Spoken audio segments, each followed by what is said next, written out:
Hi there, Leo. Thank you for joining me for your weekly forecast for week commencing the 27th of February.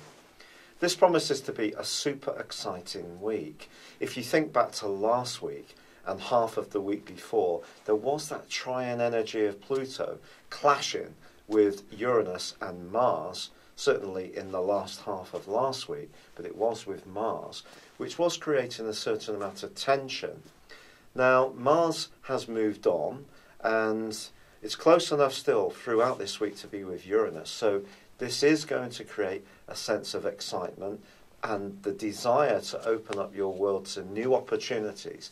But you're not going to have that nagging feeling of, should I be doing something else? Should I be looking after the needs of others quite so much? Beyond, of course, the normal care and consideration that you'd want to take in a natural, open-hearted way with the people who are really important to you.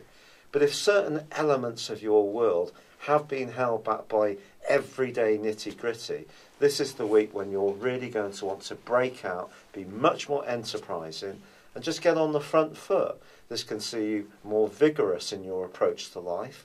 You can also see you wanting to be more physical in terms of an active sense. So you may do some rugged sports or decide to test yourself out in some way. Also, those tests can come in a more intellectual way, because the more conversations you have that switch you on and excite you and make you think that life is interesting and inspiring, the more that you're going to come to life too. Now, of course, last week did see that solar eclipse, and on the same day, Mercury made its way into the sign of Pisces, where it is in detriment.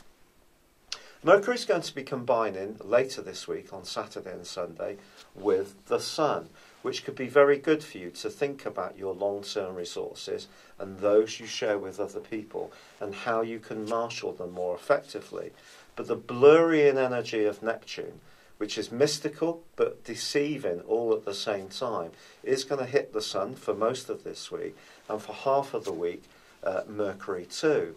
So your thinking, or the information you receive from anyone you're discussing, such things as business, contracts, pensions, property, investments, any of these kind of areas, there could be some kind of haziness around the details.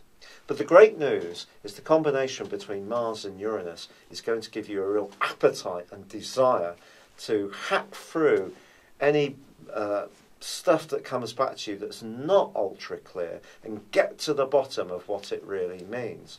And quite right too, don't in any way be fobbed off by anyone, whether you're looking for a better deal from your financial advisor or your bank or any utilities that you're buying. Don't necessarily take the first offer you're given, because with persistence and a desire to be investigative and also curious, all sorts of wonderful possibilities can come up for you.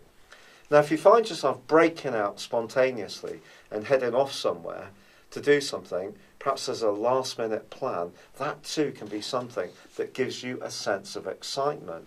This could be linked to a relationship issue, but by Saturday, Venus, the planet of love, does go into a retrograde, which is going to last through to the 19th. Well, it's going to come back to this location where the retrograde begins on the 19th of May.